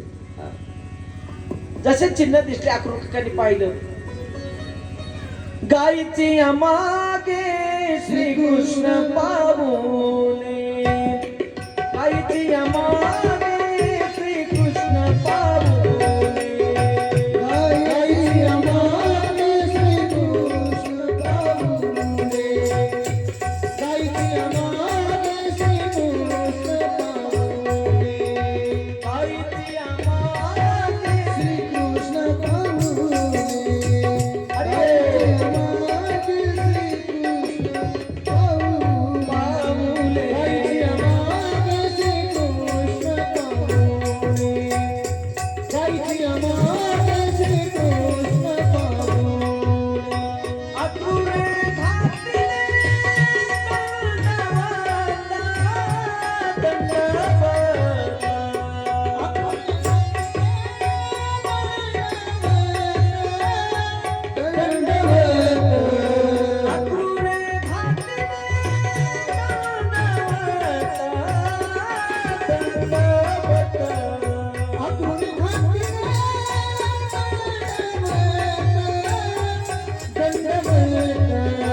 माझी वाणी तुझे वर्णी, माझी वाणी तुझे वर्णी गुणनाम, माझी वाणी तुझे वर्णी गुणनाम. हरी माझी वाणी तुझे वर्णी गुणनाम, माझी वाणी तुझे वर्णी गुणनाम, हरी माझी वाणी तुझे वर्णी गुणनाम. गायीची मागे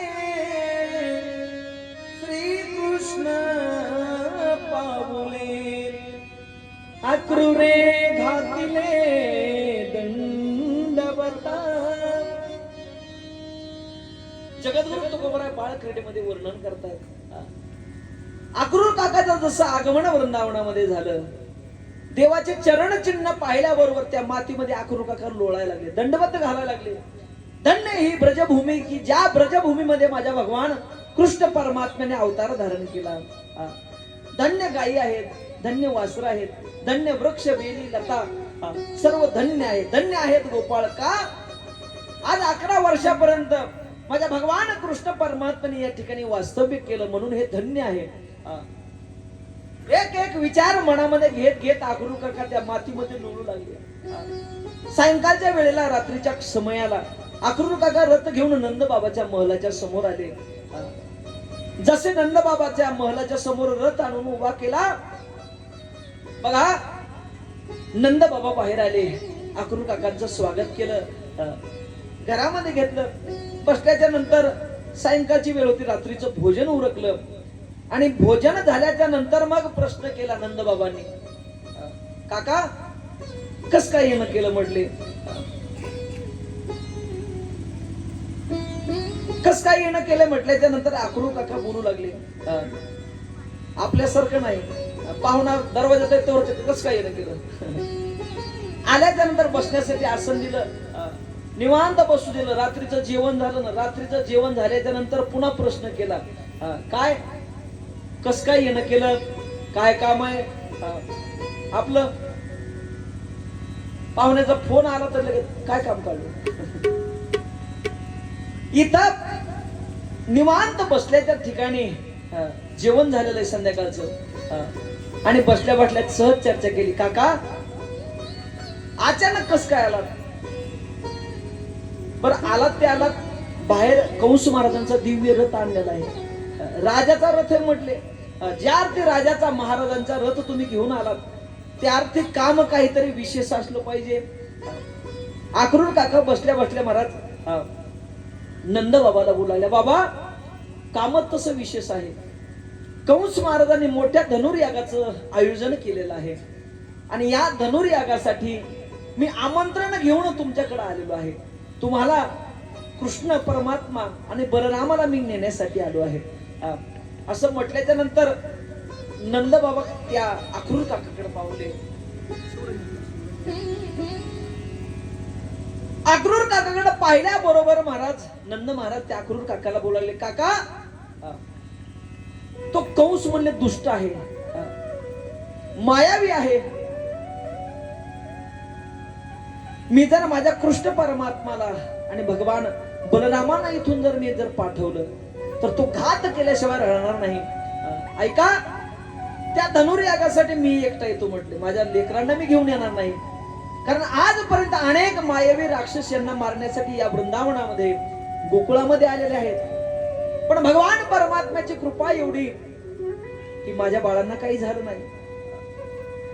ज्या वेळेला एक एक शब्द दोघांचे बोलू लागले, बोलत असताना नंद महाराजांनी सांगितलं, ऐका काही असो मी माझ्या बाळांना त्या ठिकाणी पाठवणार नाही. त्यावेळेला अक्रूर काका नंद बाबांना बोलावले, बाबा मी बराच वेळ झाला माझे मुलं असं मी ऐकायला लागलो, पण ऐका आता वस्तुस्थिती तुम्हाला सांगतो. ज्या कृष्ण परमात्म्याला बलरामाला तुम्ही माझं माझं माझं म्हणायला लागलात ना, जसा बलराम वसुदेवाचा आणि रोहिणीचा आहे तसा कृष्ण वसुदेवाचा आणि देवकीचा आहे. तो मुलगा तुमचा मुलगा नाहीये तर वसुदेवाचा तो मुलगा आहे. असं म्हटल्याच्या नंतर यशोदा मैया बाजूला थांबलेली होती. आजपर्यंत ज्या बाळाचा सांभाळ माझं माझं माझं म्हणून मी केला, आज अक्रूर काका सांगायला लागले की मुलगा कोणाचा आहे, वसुदेवाचा आहे. अंतकरण त्या ठिकाणी यशोदा मैयाचं भरून आलं. पण नंद महाराज त्या ठिकाणी मोठ्यानं बोलू लागले अक्रूर काकाला. त्यावेळेस अक्रूर काकाने नंद महाराजांना सांगितलं, बाबा ऐका, तुम्हाला विश्वास जर पटत नसेल तर तुमचे जे कुलगुरू आहेत त्या कुलगुरूंना विचारा, कृष्ण कुणाचा मुलगा आहे, बलराम कुणाचा मुलगा आहे. वास्तविक तुम्हाला माहिती असेल तुमचे कुलगुरू आहेत शांडिल्य मुनी. नंद बाबाचे जे कुलगुरू होते ते शांडिल्य मुनी होते, आणि यादवांचे कुलगुरू होते गर्गाचार्य. या बाळांचं नामकरण विधी करण्यासाठी तुमचे गुरु आलते का, नाही आले. मग कोण आलत, गर्गाचार्य आलेले होते. त्याचं कारणच हे की यादवांचे जे कुलगुरू आहेत ते गर्गाचार्य आहेत, आणि कृष्ण आणि बलराम दोन्हीही यादव आहेत. ज्या वेळेला हे शब्द या अक्रूर काकाने नंदबाबाला सांगितले, दोघही रडू लागले.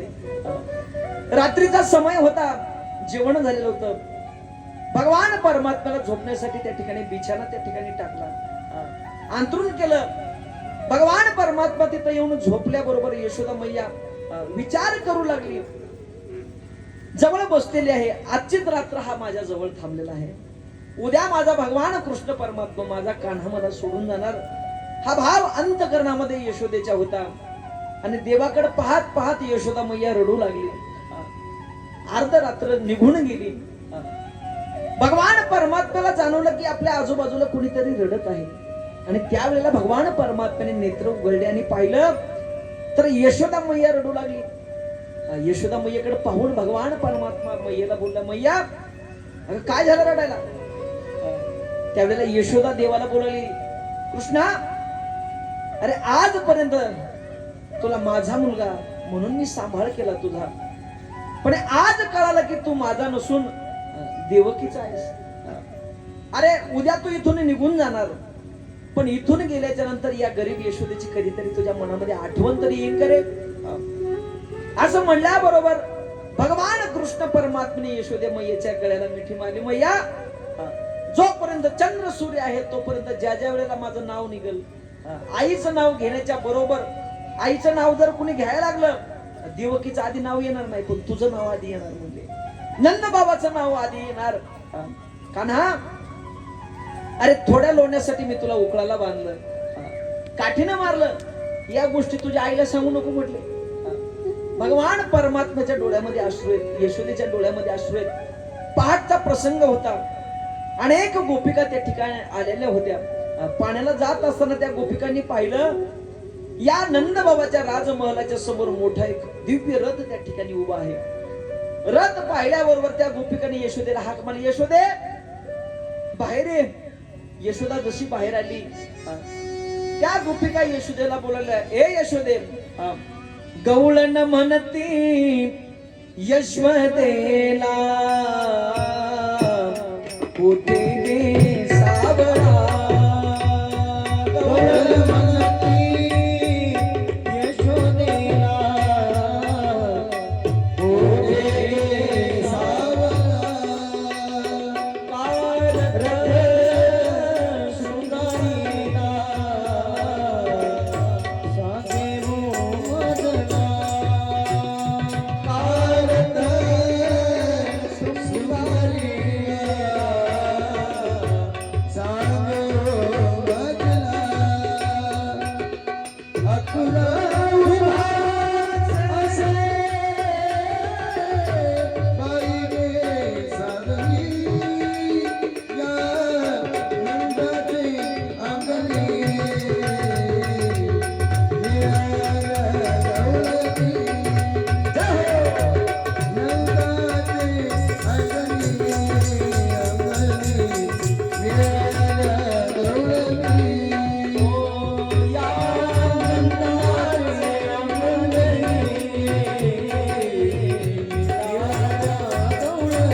मथुरेला निघालेला आहे. गोपिकांना विचारलं कोण आलं नेण्यासाठी. त्यावेळेला यशोदा मैया त्यांना सांगू लागली, अक्रूर काका आले. अक्रूराचं नाव ऐकल्याबरोबर गोपिकांना राग आला आणि अक्रूराचं नाव घेऊन गोपिका शिव्या देऊ लागल्या. ए अक्रूरा,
माय बापानं तुझं नाव अक्रूर असं ठेवलंय.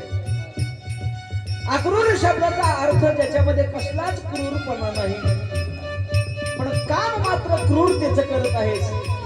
तू चांडाळ आहेस. गवळणी अक्रूर काकाला भांडू लागल्या. तेवढ्यामध्ये भगवान परमात्मा रथामध्ये चढले. सर्व गोपिका रडू लागल्या. काही गोपिकांनी रथाचा रस्ता धरला आणि त्या वाटेवर त्या गोपिका पडल्या. त्याला भगवान परमात्मा त्यांचं सांत्वन करू लागल्या. रथी चढले वनवारी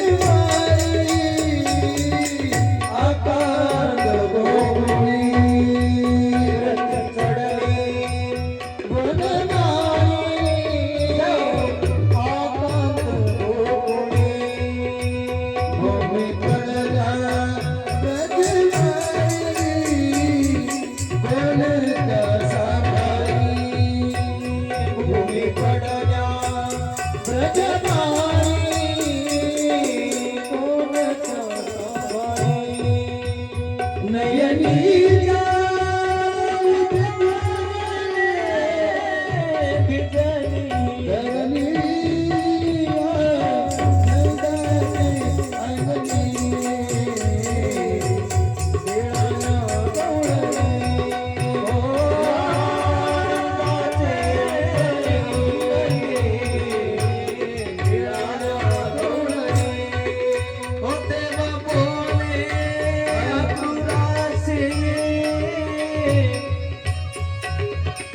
देवी हकीरथा से या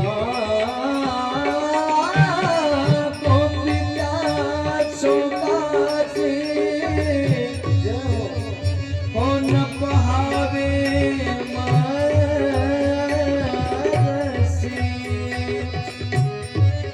अजून बघा लवकरात लवकर रथावर चला म्हटले कारण गोपिकांचा विरह मला या ठिकाणी पावणार नाही आणि जर हा विरह जर मी जास्त वेळ पाहिला या विरहाच्या दुःखामध्ये मी पुन्हा इथून निघू शकणार नाही एक काम करा लवकरात लवकर रथ काढा आणि भरधाव वेगानं या ठिकाणी निघा त्यामध्ये भगवान परमात्म्याने गोपिकांचं सांत्वन केलं भगवान परमात्म्याने सांगितलं का मी आज जायलो आणि 3 दिवसाच्या नंतर परत आपल्या या ब्रजभूमीमध्ये परत यायचं हा भाव ज्यावेळेला भगवान परमात्म्याने गोपिकांना सांगितला गोपिकांनी ऐकलं शेवटी भगवान परमात्मा रथामध्ये बसले आक्रोड काकाने भरधाव वेगानं तो रथ सोडला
मथुरेमध्ये आल्याबरोबर बघा नंद महाराज तोपर्यंत गोपाळांना घेऊन आलेले होते आल्याबरोबर रथ थांबवला भगवान परमात्म्याने सांगितलं बाबा तुम्ही काकांसोबत जा आम्ही मथुरेमध्ये या ठिकाणी मामाचं गाव आहे आता जर थोड्या वेळ पाहतो मथली विश्रांती द्यायची मग तोपर्यंत आम्ही गाव फिरून पाहतो म्हणले मान्य केलं कृष्ण ऐक हे आपलं गोकुळ नाही मग राजाची राजधानी आहे म्हणले मथुरा राजधानी त्याच्यामुळे व्यवस्थित राहा मान्य केलं बाबा तुम्ही चिंताच करू नका आता आणि भगवान परमात्मा गोपाळांना घेऊन खाली निघाले मोठमोठाले महल पाहिल्याबरोबर गोपाळ देवाला म्हणले देवा अरे तुझ्या मामाचं गाव जर एवढं चांगलं असतं माहित असतं तर चांगले वस्त्र घालून आलो असतो कपडे जरा चांगले घालून आलो असतो कपड्याला इस्त्री बिस्त्री मारले असते देवा कपडे चांगले पाहिजेत रे लोक नाव ठेवतील आपल्याला देव म्हणा चिंता करू नका सारं गाव मामाचं एक नाही तुम्ही चिंताच करू नका म्हणजे तुम्हाला कपडे पाहिजेत फक्त चला माझ्यासोबत एक धोबी कपडे धुवून राजवस्त्र घेऊन त्या ठिकाणी महलाच्या दिशेने निघाला होता निघाल्याबरोबर देवाने हात मारले ओ मामा मामा मामा थांबा तो धोबी थांबला सर्व गोपाळांना घेऊन तिथं भगवान परमात्मा आले काय काम आहे बोला अहो ऐका आमच्या गोपाळांना काही वस्त्र पाहिजे. कोण आहेत तुम्ही? माझं नाव कृष्ण आणि हा माझा मोठा भाऊ बलराम दादा. नाव ऐकल्याबरोबर धोबी मोठ्यानं बोला, तुम्हीच करतोय कृष्ण आणि बलराम, ज्याने पुतणेला मारलं, शक्तासुराला मारलं, आगासूर बकासूर. ते म्हणजे मामा हो आम्हीच त्यांना मारले. मला जर कंस महाराजांना पाठवलं असतं त्याच वेळेला तुम्हाला मृत्यूदंडाची शिक्षा मी दिली असती. तो धोबी बोलू लागला. त्यावेळेला बलराम बोलला, कृष्णा अरे जरा जास्त बोलायला म्हणले, खाते पुस्तक काढा, ह्याचं पण नाव आहे पुस्तकामध्ये. पुस्तक उघडा म्हणले. पाठीमागल्या राम अवतारामध्ये हाच तो धोबी म्हणले सीता मातेविषयी यानंच पहिल्यांदा बोलला होता. पाय याच्याकडं. भगवान परमात्मा पुढे झाले आणि या धोब्याकडे पाहून भगवान परमात्मा एक मुष्टीचा प्रहार डोक्यावर केला. थोडा उशिरा झाला. मुष्टीचा प्रहार झाल्याबरोबर तो धोबी गतप्राण झाला.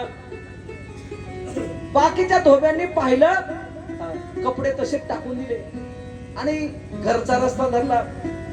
गोपाळांना सांगितलं देवानं ज्याला जी वस्त्र पाहिजे ते वस्त्र उचला म्हटलं. सर्व गोपाळांनी ज्याला जे आवडन रंग त्या रंगाचा त्या ठिकाणी वस्त्र उचलायचं, घालायचं. अंगावर जसे ड्रेस परिधान केले, कपडे परिधान केले. ते कपडे पाहिल्याबरोबर देवा म्हणले इकडे बघा, सगळं ग्राम स्वच्छता अभियान सारखं झालंय. म्हणले बघा किती मोठाले कपडे. आता राक्षसांचे कपडे होते. देवानं सांगितलं चिंता करू नका, चला जवळच एक दर्जाची दुकान होती, त्या ठिकाणी भगवान परमात्मा घेऊन गेला. त्यांना हे दृश्य पाहिलं होतं. देवानं सांगितलं आमच्या गोपाळांच्या मापाचे कपडे बनवून द्या. देवा माझे परम भाग्य तुमची सेवा मला करण्याचा योग आला. सर्व गोपाळांना कपडे मापामध्ये शिवून दिले. आनंद झाला. देवा कपडे चांगले झाले. आता गळ्यामध्ये फुलांच्या माळा पाहिजेत, कारण फुलांच्या माळावरून आपण लोकांना समजू की हे वृंदावनामधून गोकुळामधून आले. देवानं सांगितलं ठीक आहे, चला पुढं. सुदामा नावाचे माळी होते, देवाचे भक्त होते. त्या भक्तांच्या घराकडे निघाले भगवान परमात्मा. पाहिल्याबरोबर नमस्कार केला देवाला त्यांनी. देवा काय आज्ञा आहे? देवानं सांगितलं सर्व आमच्या गोपाळांना माळी पाहिजेत, हार पाहिजेत. सर्वांना हार घातले देवाला आणि बलरामाला मोठाले हार घातले. पुढं निघाल्याबरोबर गोपाळांनी विचारलं देवा कपडे चांगले झाले, हारही चांगले गळ्यामध्ये, पण कपाळाकडे बघा म्हणले, कपाळाला गंध नाही आपल्या. देवा कपाळाला तिलक पाहिजे. देवानं सांगितलं चला. आणि जात असताना एक कंसाची दासी होती, ती 3 ठिकाणी वाकडी होती, कुब्जा दासी. जात असताना भगवान परमात्म्याने तिला पाठीमागून हाक मारली, ओ सुंदरी. सुंदरी म्हणल्याबरोबर ती थांबली. आजपर्यंत या नावानं मला कुणी हाक मारली नाही. ज्या अर्थी सुंदरी म्हणून हाक मारली त्या अर्थी जगातला सर्वात सुंदर व्यक्ती पाठीमागं असला पाहिजे. पाठीमागं पाहिल्याबरोबर देवाला पाहिलं, काय आहे बोला. त्यावेळेला भगवान परमात्म्याने सांगितलं आमच्या गोपाळांना तिलक करा.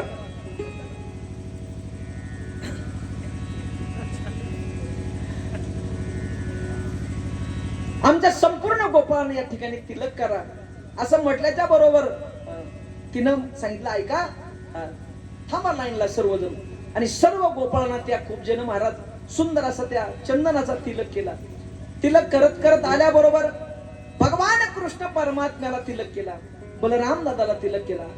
देवानं सांगितलं चला. चला म्हणल्याबरोबर बलरामाने सांगितलं देवा आज सर्वांच्या उदाऱ्या तुम्ही करायला लागलात. ऐका, या कुब्जेने तुम्हाला तिलक केलाय, तिला काहीतरी द्या म्हटले. देवानं सांगितलं दादा ठीक आहे. आणि मग भगवान परमात्मा त्या कुब्जेच्या समोर आले. आपला डावा पाय तिच्या तळपायावर समोर ठेवला. ही कुब्जा दासी 3 ठिकाणी वाकडी होती. एक हात मानेला लावला, एक हानवटीला लावला आणि जोरानं ज्यावेळेला उचलली ती कुब्जा 3 ठिकाणी वाकडी होती. पण देवानं सरळच केली. जशी सरळ झाली महाराज म्हणतात तुका म्हणे कुब्जा दासी सुखरासी नकळा. भगवान परमात्म्याने असं सुंदर स्वरूप त्या कुब्जा दासीला दिलं. महाराज प्रसन्न झाली. तिने सांगितलं देवा हरी माझ्या मंदिरी कधी तरी आल. देवानं सांगितलं आधी मामाची भेट घेतो. आणि मग कुब्जा दासी तिथून महलाकडे आली. कंसानं पाहिलं कुब्जेकडं, एवढी सुंदर स्त्री, कोण आहेस तू? महाराज मी कुब्जा आहे. कुब्जा, अगं तू तर वाकडी होतीस. महाराज, आपल्या नगरामध्ये एक माणसं सरळ करणारा माणूस आला म्हणजे तो भगवान कृष्ण परमात्मा आपल्या नगरामध्ये आलेला आहे आणि त्यानं मला सरळ केलं. देवानं विचार केला, ही जन्मता 3 ठिकाणी वाकडी होती, हिला जर देवानं सरळ केलं. कंस विचार करू लागला, माझी काही खैर नाही. तो भीतीपोटी थरथर कापू लागला. तेवढ्यामध्ये ज्या ठिकाणी तो धनुष्य ठेवला होता, भगवान परमात्मा तिथं आले आणि तो धनुष्य उचलला, त्याला प्रत्यंच्या चढवले. जशी दोरी ओढणार तेवढ्यामध्ये तो धनुष्य 2 भाग झाला. आवाज झाल्याबरोबर सर्व त्या ठिकाणी सैन्य धावलं. पण एक तुकडा देवानं घेतला, एक बलरामाने घेतला आणि दिसंत्याला मारत निघाले. पुढे कोल्हापीड नावाचा हत्ती आला. देवानं तो उचलून खाली आपटला. त्याचे दोन्ही हात दोघांच्या हातामध्ये घेतले. दात उपटल्याबरोबर भगवान परमात्मा आणि बलराम दादा एक राक्षस मारत मारत ज्या ठिकाणी रणांगण ठेवलेलं होतं, तो मैदान बनवलं होतं, आखाडा बनवला होता, तिथपर्यंत आले भगवान परमात्मा. तिथं आल्याबरोबर भगवान कृष्ण परमात्म्या बरोबर चाणूराने युद्ध धरलं. बलराम दादा सोबत मुष्टिकाने युद्ध धरलं. एका बुकीचा प्रहार केला की दोन्ही गत प्राण झाले. पुढं शल मारला, तोशल मारला, कूट मारला. पुढं भगवान परमात्माने कंसाकडे पाहिलं. कंस धावू लागला. देवानं उडी मारली, केसाला धरलं, उडीतच आणलं खाली. ओरडू लागला कंस. त्यावेळेला भगवान परमात्मा सांगितलं, मामा, लग्नामध्ये माझ्या आईची असेच केस ओढले तुम्ही. आता चिंता करू नका, आता फक्त चिंतन करा, माझं स्मरण करा, तुम्हाला मुक्ती देतो. खाली टाकला. भगवान परमात्मा छातीवर बसते आणि एका मुष्टीच्या प्रहारामध्येच कंस गतप्राण झाला. जसा कंस गतप्राण झाला तसं गोपाळांनी उठून मोठ्याने जय जयकार केला. गोपाल कृष्ण भगवान की जय, गोपाल कृष्ण भगवान की जय, गोपाल कृष्ण भगवान की जय.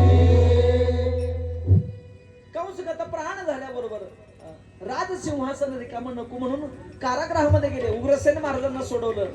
आपले वडील वसुदेव देवकी मातेला सोडवलं.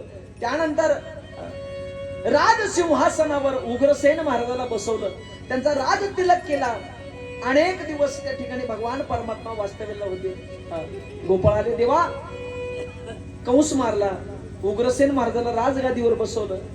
आता गोपाळ विनंती करू लागले, देवा, बरेच दिवस झाला आपण या ठिकाणी थांबलो, आता एक काम करा, आपल्या वृंदावनामध्ये चला.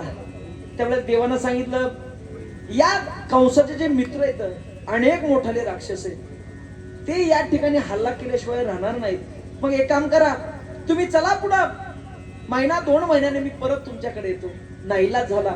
नंद महाराज गोपाळांना घेऊन त्या ठिकाणी आपल्या वृंदावनाकडे आले. इथं भगवान परमात्मा अनेक दिवसापर्यंत या मथुरेमध्ये होते. पण नंद महाराज या वसुदेवाने आणि उग्रसेनानं विचार केला, 11 वर्षापर्यंत भगवान परमात्मा गोकुळामध्ये राहिलाय, गोपाळांमध्ये राहिलाय, यांचं शिक्षण झालं नाही. आणि मग त्यांना सांदीपानी मुनीच्या आश्रमामध्ये भगवान कृष्ण परमात्मा आणि बलराम दादाला विद्या ग्रहण करण्यासाठी ठेवलं. आता भगवान कृष्ण परमात्मा ज्याने आता विद्या निर्माण केली, कला निर्माण केली, त्याला काही शिकायला गरज नाही. पण सर्व जगाला संदेश देण्यासाठी भगवान परमात्मा गुरुच्या घरी राहिले. कारण गुरु विना अनुभव कैसा कळे, भावे विना देव न कळे निसंदेह, गुरु विना अनुभव कैसा कळे. जगासाठी माझा भगवान परमात्मा सांदीपानी मुनीच्या आश्रमामध्ये राहिला. अगदी कमी कालावधीमध्ये भगवान परमात्म्याने संपूर्ण विद्या अध्ययन केलं. आणि मग गुरु दक्षिणा देवाने विचारली. त्यावेळेला सांदीपानीने सांगितलं, मला नको, तुमच्या गुरुमातेला विचारा. ज्यावेळेला भगवान परमात्मा गुरुमातेकडे गेले, त्यांनी सांगितलं, माझा मुलगा त्या ठिकाणी मरण पावलेला आहे, त्याला तुम्ही परत आणून द्या, कारण जगाचा चालक मालक तुम्ही आहात.